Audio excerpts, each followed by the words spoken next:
Daniel Dubois knocks out Mauricio Barragan in the second round in his fourth professional contest. That is 4 wins in a row, all by knockout. 2 of them in the first round, 2 of them in the second round. Barragan, from what I understand, was a guy who primarily campaigns at light heavyweight.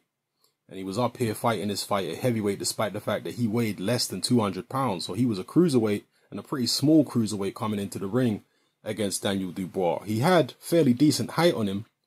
Barragan, he must have been at least 6'1", 6'2". But he was dwarfed by the 6'5" Daniel Dubois. Dubois dropped him with the first punch of the fight. I think it was the first punch. Pretty sure it was a right hand. Went down pretty heavily. He got up. He survived the first round. In the second round, he was dispatched off with a left hook to the body. Now, on paper, you look at Barragan, he was 15-1 going into the fight. And that would seem like a decent opponent for someone like Dubois, who is only in his 4th professional fight. But the reality is, Barragan, as I say, is a guy who campaigns at light heavyweight normally, and a guy with an inflated record, really, certainly when it comes to heavyweight boxing. So, yeah, it looked good on paper, but in reality, it was a huge mismatch, and it was always going to be. Who should they put Daniel Dubois in with next, in his next few fights? Well, some of the ringside commentators and pundits who are working for BT Sport and Box Nation were suggesting that Daniel Dubois fight somebody like an Ian Lewison or a Dave Allen in his next couple fights. Other people have turned around and said, no, that's too early. You can't be putting him in with a Lewison or a Dave Allen. Those guys are seasoned professionals, or far more seasoned than Daniel Dubois is at this stage anyway. And with Dubois, you've got a young guy, and he's very young, he's 19 years of age, who is inexperienced professionally, but you have to also bear in mind mental maturity. At 19 years old, very few of us were as mentally mature and as sure of ourselves as we are in our 30s or whatever, late 20s, 30s. So is he mentally mature enough to be stepped up? He might have the physicality, he might have all the technical ability, but is he mentally prepared for it? Because that's the thing. There's one thing being good enough. It's another thing believing that you're good enough. Some people are good enough, but they don't believe it yet. And you get other guys who are the other way around. Maybe like O'Hara Davis being a good example. He believed he was good enough, but he wasn't quite yet. So where is Daniel Dubois at? He comes across as a very shy character. If you've seen him in interviews, he's very shy and very coy. It's incredible actually, because he's a man mountain. He's a huge, imposing physical specimen, but he has the voice and the demeanor of a little boy, a little schoolboy. It's really strange, seeing him talk, because he comes across as so gentle and shy, but yet he physically looks like a beast, and he's knocking people's heads off in the ring. Against an Ian Lewison, Lewison is always in terrible condition, but he is a decently skilled heavyweight. He can punch, and he knows what he's doing in there. Lewison had a very extensive amateur background himself. He fought David Price and many of the top super heavyweights in Europe. Ian Lewison fought them in the amateurs. As a pro, the best guy he faced obviously was Dillian Whyte. He lost that fight, and he was in probably the worst shape of his career against Dillian Whyte. So it depends on what kind of condition Ian Lewison comes in. He's obviously not going to be in good condition, but is it going to be bad condition or absolutely horrendous condition? That's the thing. I think Ian Lewison is a more skilled fighter and a better puncher than Dave Allen, but he don't have Dave Allen's engine. So the longer the fight goes, I mean, it depends how long it was scheduled for. If it was a 6-rounder, would you put Dubois in with Ian Lewison? Probably. A longer fight, Dubois might have the edge in a longer fight, but you don't know where Dubois' stamina is at. You just don't know. Just because he's a big guy, looks athletic, it don't mean that he'll be able to do the distance in a fight at a good pace against somebody who's throwing good shots at him. A lot of the time when it comes to stamina. It's not just about the physical side of it, it's about the mental side of it. If you start panicking, if you feel out of your element mentally, it can drain you. So all that has to be taken into account. Dave Allen, on the other hand, I don't think he punches as hard as Ian Lewis, and he's certainly not as skilled as Ian Lewis, but he's in much better condition. He can do the distance and do it at a decent pace. He's done the distance against Dylan White. He did the distance against Leroy Thomas. So we know Dave Allen is good for the rounds. We know he's tough. We know he takes a shot. Would that be an ideal opponent for Daniel Dubois? Do they need to take that kind of risk right now? I'm not sure. Let me know what you guys think in the comment section below. Should Dubois be stepped up?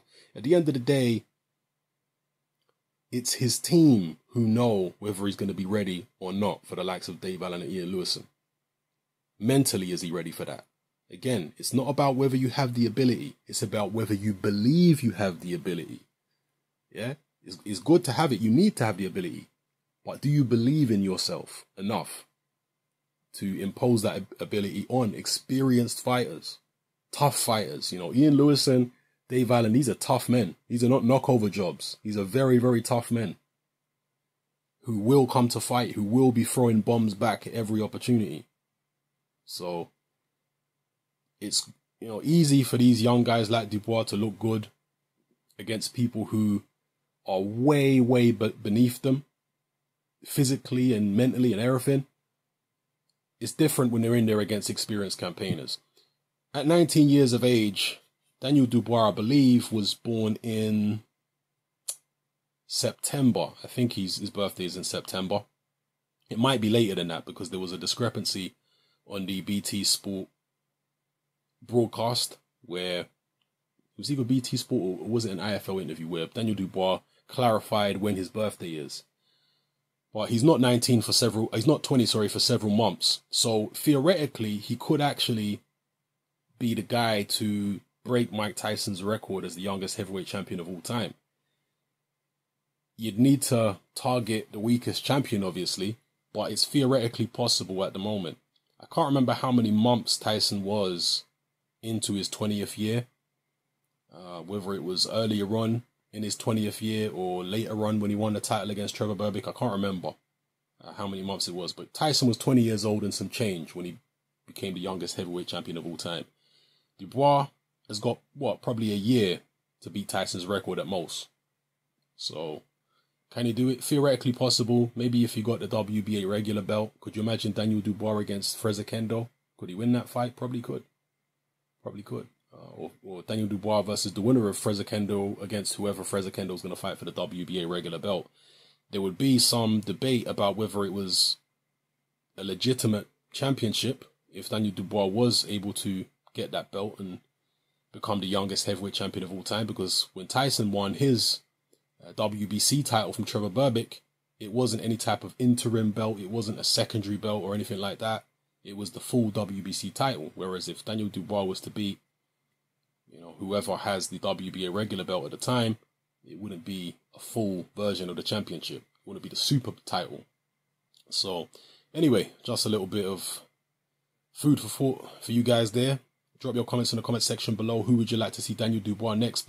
Personally, I think a couple of potential opponents for Dubois in his next few fights could be somebody like Sam Sexton.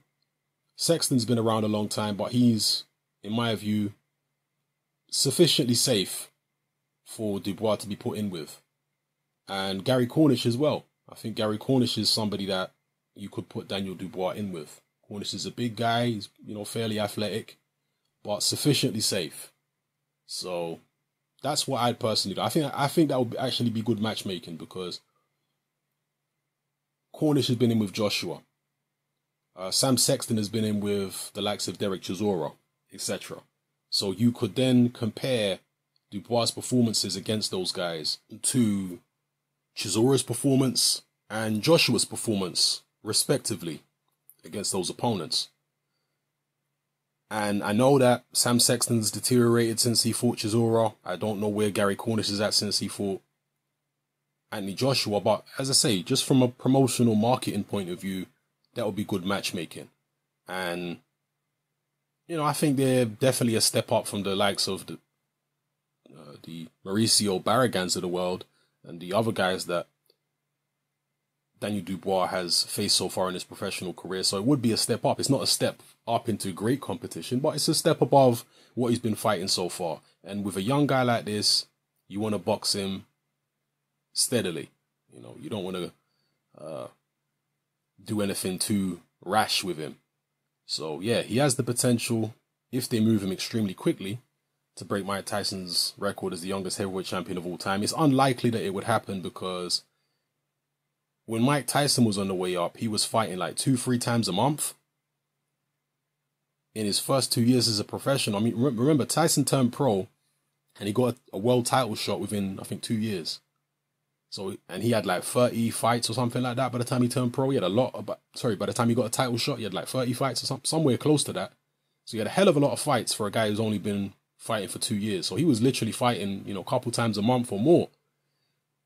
Frank Warren don't have enough shows to be able to get Daniel Dubois out as often as a young Mike Tyson was out.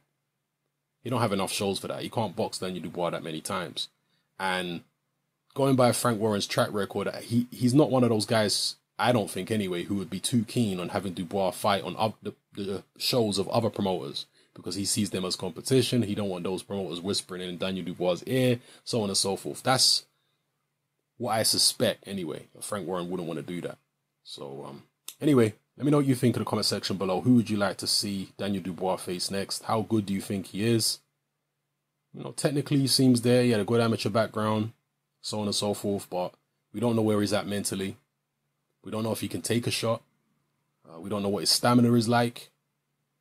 You know, one thing about Daniel Dubois, he's had some comparisons to Anthony Joshua, but again, he's very young. He's got this boyish demeanor. When Joshua came onto the scene as a young professional, he was clearly a lot more mentally and emotionally sure of himself than Daniel Dubois. You know, Dubois, as I say, just comes across as very, very shy and doesn't really know what to say in interviews a lot of the time. Joshua was very, very sure of himself very early on. Even Tyson Fury as a young man. Tyson Fury turned professional very young. You know, what was he, early 20s? And he was very sure of himself right from the get-go. There was no second guessing. There was no shyness about him. And some fighters just are naturally shy people. It don't mean they're shy in the ring, but they can be shy outside of the ring. It don't necessarily mean that it's going to be a problem in the ring, but sometimes it can be a problem. Boxing is mental as much as it's physical. It might be even more mental than it's physical. And you need to be able to mentally be in control of your opponent, so to speak, a lot of the time, at least in your own mind. These are the things you have to think about when you're stepping a young, inexperienced guy up in competition. You know? Anyway, let me know how you feel in the comment section below, people. It's happening. I'm out.